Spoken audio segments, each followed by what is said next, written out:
스가랴 12장 1절부터 14절 말씀입니다. 주님의 말씀이다. 이것은 이스라엘을 두고 하신 주님의 경고의 말씀이다. 하늘을 펴신 분, 땅에 기초를 놓으신 분, 사람 안에 영을 만들어 주신 분께서 말씀하신다. 이제 내가 예루살렘을 잔으로 만들어 주변의 모든 민족을 취하게 하고 비틀거리게 하겠다. 예루살렘이 포위를 당하는 날에는 유다의 여러 성읍들도 다 포위를 당할 것이다. 그날에 세상 모든 이방 민족이 예루살렘에 대항하여 집결할 때에 내가 예루살렘을 바위가 되게 할 것이니 모든 민족이 힘을 다하여 밀어도 꿈쩍도 하지 않을 것이다. 그 바위를 들어올리려고 하는 자는 누구든지 상처를 입을 것이다. 그날에 내가 모든 말을 쳐서 놀라게 하며 말탄 자를 쳐서 미치게 할 것이다. 나 주가 하는 말이다. 내가 유다 백성은 지켜 돌보겠지만 모든 이방 민족이 부리는 말들은 쳐서 눈이 멀게 하겠다. 그러면 유다의 지도자들은 속으로 예루살렘에 사는 사람들이 그들의 하나님, 만군의 주님을 힘입어서 강하게 되었다 할 것이다. 그날에 내가 유다의 지도자들을 나무단 사이에 놓인 과열된 도가니처럼 곡식단 사이에서 타는 횃불처럼 만들겠다. 그들이 주변의 모든 민족을 좌우로 닥치는 대로 불사를 것이다. 그러나 예루살렘은 다치지 않고 제자리에 그대로 남아있을 것이다. 나 주가 유다의 거처를 먼저 구원해 주겠다. 다윗 집안의 영광과 예루살렘에 사는 주민의 영광이 아무리 크다 하여도 유다의 영광보다 더 크지는 않을 것이다. 그날에 나 주가 예루살렘에 사는 주민을 보호할 것이니 그들 가운데 가장 연약한 사람도 그날에는 다윗처럼 강하게 될 것이다. 다윗 집안은 하나님처럼 곧 백성을 인도하는 주의 천사처럼 그렇게 백성을 인도할 것이다. 그날이 오면 내가 예루살렘을 치러 오는 모든 이방 나라를 멸망시키고 말겠다. 그러나 내가 다윗 집안과 예루살렘에 사는 사람들에게 은혜를 구하는 영과 용서를 비는 영을 부어주겠다. 그러면 그들은 나 곧 그들이 찔러 죽인 그를 바라보고서 외아들을 잃고 슬퍼 울듯이 슬퍼 울며 맏아들을 잃고 슬퍼하듯이 슬퍼할 것이다. 그날이 오면 예루살렘에서 슬프게 울 것이니 무기또 벌판하다들 인문에서 슬퍼한 것처럼 기막히게 울 것이다. 온 나라가 슬피 울 것이다. 가족마다 따로따로 슬피 울 것이다. 다윗 집안의 가족들도 따로 슬피 울 것이며 그 집안 여인들도 따로 슬피 울 것이다. 나단 집안의 가족들도 따로 슬피 울 것이며 그 집안의 여인들도 따로 슬피 울 것이다. 레위 집안의 가족들이 따로 슬피 울 것이며 그 집안 여인들도 따로 슬피 울 것이다. 시미 집안의 가족들이 따로 슬피 울 것이며 그 집안 여인들도 따로 슬피 울 것이다. 그 밖에 남아있는 모든 집안의 가족들도 따로 슬피 울 것이며 각 집안의 여인들도 따로 슬피 울 것이다. 네, 샬롬. 오늘도 말씀 앞에 나오신 여러분을 축복합니다. 여러분들은 진정한 회개가 언제 일어난다고 생각하시나요? 우리는 종종 누군가가 자신의 잘못을 알기 원할 때 그 문제에 대해 지적하고 비난합니다. 이런 우리의 모습을 통해서 그 사람이 자신의 잘못을 깨닫고 회개하기를 원하기 때문이죠. 교회에서도 이런 방법을 통해서 다른 지체들을 지적하고 비난하는 그런 일들이 많이 일어나고 있는데요. 물론 그 사람의 잘못을 알려주고 또 깨닫게 하는 것도 분명한 방법일 테지만 때로는 이렇게 매섭고 차가운 방법보다 그 사람을 향한 사랑과 은혜가 그 사람으로 하여금 잘못을 깨닫게 하는데 더 효과적일 때가 있습니다. 마치 바람과 태양이 나그네 옷을 벗기기로 내기했을 때 매서운 바람보다 따뜻한 태양에 나그네 옷이 벗겨진 것처럼 말입니다. 사람은 본성상 자신의 잘못을 누군가 지적할 때 반감을 표합니다. 자신이 잘못한 것을 알아도 쉽게 인정하지 못합니다. 나의 잘못을 진실되게 마주하고 인정하는 것이 겸손이요 또 성화가 되어가는 어떤 가정의 모습일 텐데요. 그럼에도 여전히 우리는 나의 잘못을 누군가가 이야기하는 것을 불편해하고 힘들어하죠. 우리의 이런 모습을 하나님께서는 너무나 잘 알고 계십니다. 우리의 아버지시기 때문이죠. 그래서 다른 사람들은 다 나의 어떤 잘못을 끄집어내고 지적하면서 나의 잘못을 고치려고 할 때 우리 하나님께서는 오히려 우리에게 하나님의 은혜가 무엇인지 하나님의 사랑이 무엇인지를 가르쳐 주시면서 우리의 회개를 이끌어내실 때가 있습니다. 그 사랑으로 내 완악한 마음을 녹이시고 내가 죄로 인정하지 못했던 그 교만한 마음을 녹이시며 결국 우리 스스로가 얼마나 죄인지를 토로하게 하십니다. 이것에 대해 은혜 입은 자의 삶이라는 책에서는 이렇게 이야기합니다. 언약의 하나님이 성실하신 긍휼로 우리의 삶과 마음을 새롭게 하시고 변화시키시기에 우리의 회심이 가능한 것이다. 인간을 위해 애통해 하시는 사랑의 하나님이 우리의 회심과 회개를 가능하게 하신다.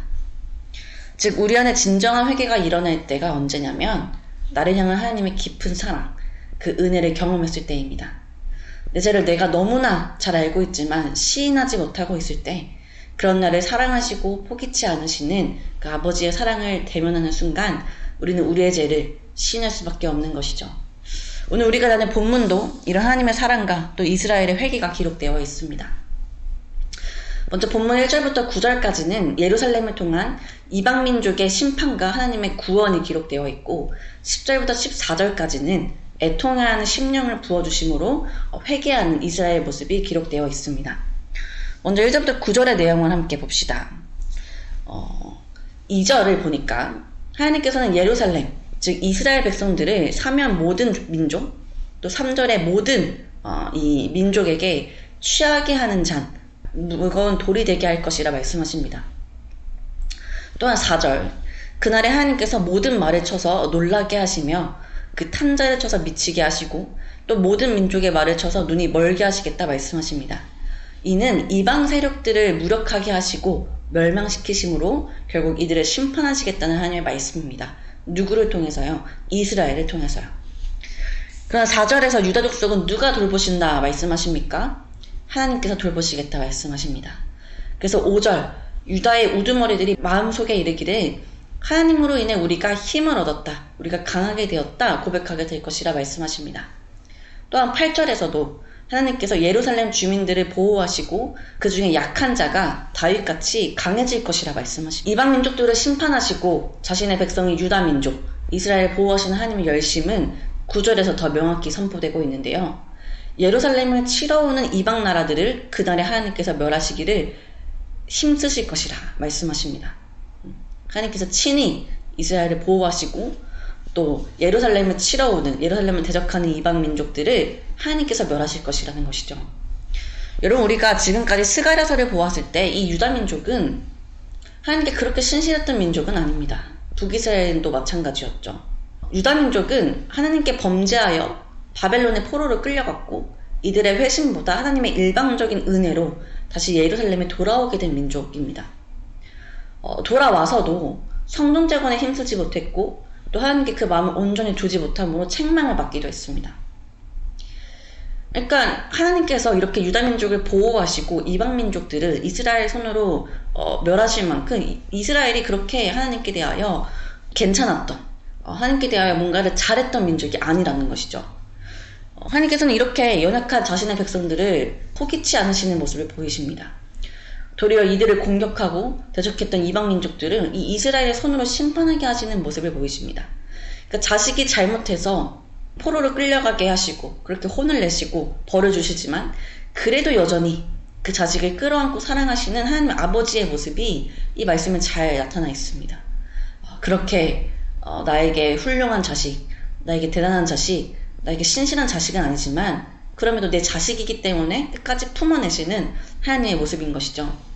이렇게 예루살렘을 향한 구원의 손길을 펴신 후에 하나님께서 어떻게 하십니까? 10절부터 14절.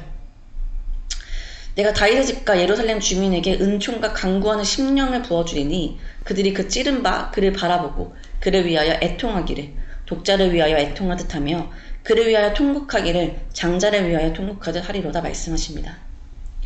하나님께서는 일방적으로 먼저 하나님의 은총과 간구하는 심령을 부어주시겠다 말씀하십니다. 왜냐하면 하나님의 이런 은총과 간구하는 심령을 통해 예루살렘이 애통하게 될 것이기 때문입니다. 즉 예루살렘이 애통하게 된 것은 자신들의 의나 겸손이 아니라 앞서 베풀어 주셨던 하나님의 구원의 손길과 또 일방적으로 부어주시는 그 은총과 간구하는 심령으로 인해 진정한 회개의 애통함이 일어나게 된 것입니다. 이처럼 전심으로 회개하게 하는 하나님의 은총과 간구하는 심령은요, 은혜를 구하는 영과 용서를 비는 영을 뜻합니다. 즉 하나님께서는 이 성령을 통해서 이스라엘 백성들이 진정 죄를 깨닫고 회개하게 하실 것이라는 말씀입니다.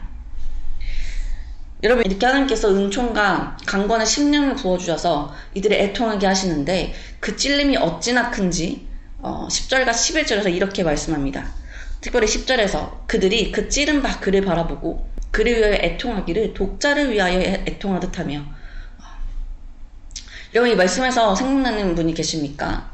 네, 찌른 바 그를 바라보고 십자가에 달려 돌아가신 예수 그리스도죠. 이 말씀은 예언적 말씀인데요, 하나님과 동등한 분으로서 예수 그리스도를 나타내는 표현으로 이 백성들의 마음에 그들이 죽인 그리스도를 깊이 생각하게 하고, 또한 장자를 위하여 통곡하듯 하리로다 라는 말씀에서는 출애굽 당시 애국 사람들이 장자의 죽음을 슬퍼했듯 전심으로 회개하고 애통할 것이라는 말씀이 이 말씀을 통해서 예언되고 있는 것입니다.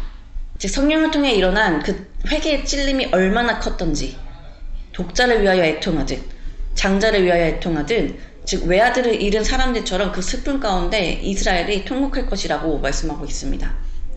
또한 11절은 유다왕 요시야가 무기도 전투에서 이 애굽왕 느고에게 전사했던 장면이 기록되어 있는데요, 이 유다왕 요시야의 죽음은 온 이스라엘이 애곡할 만큼 큰 슬픔을 일으켰던 사건이었습니다. 그러니까 이처럼 지금 하나님의 은총을 간구하는 심령, 또 성령을 통해 일어나게 될 이 회개는 특정 지역에 국한되어 있는 것이 아니라 유다 전 지역, 이 요시야 왕을 애곡했던 그때와 같이 유다 전 지역에서 일어날 것임을 말씀하고 있는 것입니다. 여러분, 예루살렘을 진정으로 회개하게 한 것이 무엇입니까? 유다민족을 향한 비판입니까? 아니면 하나님의 심판입니까? 유다민족은 심판을 받고도, 바벨론의 포로로 끌려가고도 온전한 회개를 하지 못했습니다. 도리어 하나님의 구원과 은총과 간구하는 심령이라는 그 은혜를 받고 나서 온 민족이 애통해야 하는 회개를 하게 되었습니다. 여러분, 우리도 마찬가지입니다. 계속 넘어지는 죄 앞에 진정한 회개를 올려드리고 있지 못하다면, 또 누군가의 권면과 책망 앞에 여전히 완고한 마음을 가지고 있다면 우리는 아직 하나님의 사랑과 은혜를 경험하지 못한 사람일 수도 있습니다. 그래서 우리가 정말 회개하고 싶다면 그 죄에 대해서 돌이키게 해달라는 그 기도 이전에 하나님의 사랑을 더 깊이 깨닫게 해달라고, 내 삶을 도우시고 인도하시며 내게 부어주시는 그 성령 하나님의 은혜를 깊이 경험하게 해달라고 기도했으면 좋겠습니다. 우리가 그렇게 주님의 그 은혜 안에 잠기게 될 때 우리는 유다민족처럼 진정 그 죄에서 돌이키는 애통해야 하는 심령으로 회개하는 자들이 될 것입니다. 함께 기도합시다. 하나님, 오늘도 말씀으로 하루 시작하게 하시니 감사드립니다. 하나님, 우리는 늘 진정으로 하나님께 회개하려고 하지만 또 돌이키고 보면 또 다시 그 죄를 짓고 있는 우리의 모습을 마주할 때가 많습니다. 주님, 진정한 회개가 언제 일어나는가 오늘 말씀을 통해 살펴볼 때 우리의 그 죄에 대해서 우리가 비난을 받고 어떤 정죄를 받는 그런 순간이 아니라 우리가 정말 하나님의 사랑을 깊이 깨달을 때, 우리 스스로가 죄인임이 너무나도 분명하게 인식될 때 진정한 회개가 일어나는 것을 느끼게 됩니다.